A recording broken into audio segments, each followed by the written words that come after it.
Bonjour et bienvenue au défi du mois de mai du défi Innovation 110%.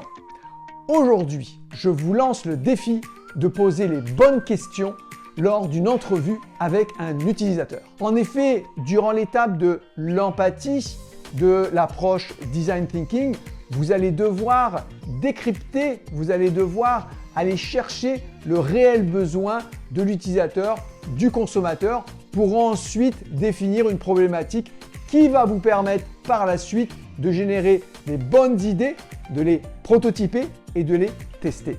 Alors ce défi va se passer en deux temps. Le premier temps, vous allez voir, vous allez développer certains réflexes, ça va être assez rapide. Le deuxième temps, on va compliquer un petit peu la chose. Premier temps, à chaque fois que vous allez discuter avec une personne, utilisez la question « Pourquoi ?» C'est très important parce que durant la période de l'empathie, durant les entrevues avec votre utilisateur, eh bien, la question « Pourquoi ?» va vraiment vous permettre d'aller chercher les besoins racines, les besoins qui sont cachés au fond de votre consommateur. Alors bien entendu, la question « Pourquoi ?» ne se pose pas qu'une seule fois, elle se pose plusieurs fois, elle se pose de différentes façons. Donc mon défi pour le mois de mai, à chaque fois que vous allez avoir une discussion, essayez de comprendre le pourquoi de l'action de la personne, pourquoi elle a fait quelque chose. Utilisez même la question 5 fois pourquoi pour ensuite vraiment connaître le fin fond de la motivation de la personne. Et donc dans cette phase 1, une fois que vous allez vraiment comprendre pourquoi la personne fait ce qu'elle fait, donc que ce soit votre famille, que ce soit vos amis, que ce soit vos collègues, allez vraiment creuser le pourquoi. Développez cette expertise, développez ce réflexe pour que quand vous allez être en entrevue avec des utilisateurs, avec des consommateurs, eh bien ça va être assez naturel pour vous de demander pourquoi. Même si vous connaissez la réponse, demandez pourquoi. Vous allez parfois être surpris par la réponse de la personne et vraiment aller découvrir la motivation intrinsèque de pourquoi la personne fait telle ou telle chose ou pourquoi la personne prend telle ou telle action. Vous l'avez très bien compris, ce pourquoi va vous permettre de comprendre la motivation de la personne. Une fois que vous avez cerné la motivation grâce à la question « Pourquoi ?», eh bien on passe à la deuxième vitesse avec la question « Comment ?» On connaît la motivation, on connaît l'objectif de la personne, et bien de l'autre côté, avec le « Comment », vous allez connaître comment la personne fait, comment elle aimerait faire.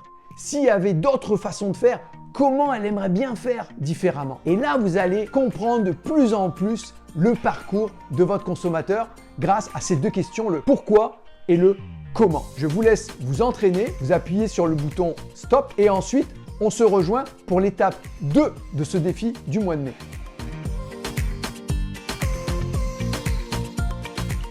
Ça y est, vous êtes devenus des pros du pourquoi et du comment. Pourquoi pour vraiment aller chercher la motivation réelle de la personne et du comment pour aller décortiquer toutes les étapes de la façon dont elle arrive à ses fins. C'est parfait. Maintenant, on va aller passer à l'étape numéro 2 avec les 5 W et le 1 H. 5 W, vous en connaissez déjà un, c'est le why. Ensuite, on va parler du who, c'est-à-dire qui, du when, c'est-à-dire quand, du where, c'est-à-dire où, et du what, c'est-à-dire quoi. Vous allez rajouter, en plus de votre pourquoi, de votre why, vous allez rajouter ces 4 autres questions qui vont vous permettre de donner de la profondeur à la connaissance de votre consommateur, de votre interlocuteur, de votre utilisateur.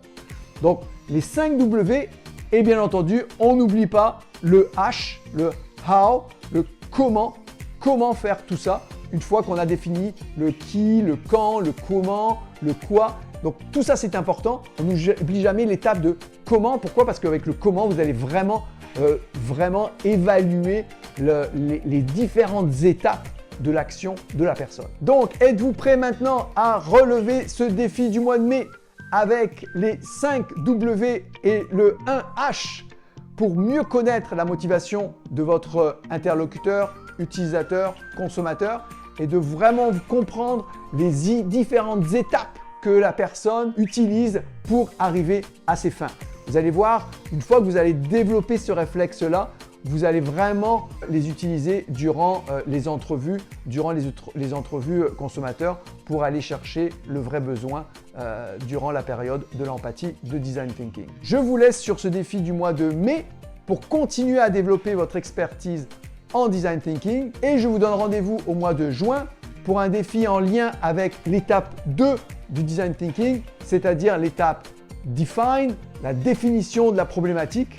Je vous donnerai un nouveau défi pour développer votre expertise, donc toujours en Design Thinking. Si vous avez aimé ce défi, likez-le, commentez-le, partagez-le avec vos collègues, partagez-le avec votre entourage pour eux aussi justement développer leur expertise en Design Thinking, cette approche d'innovation centrée sur l'humain. Et en attendant le défi du mois de juin, je vous dis à bientôt, passez à l'action et innovez à 110%. Salut!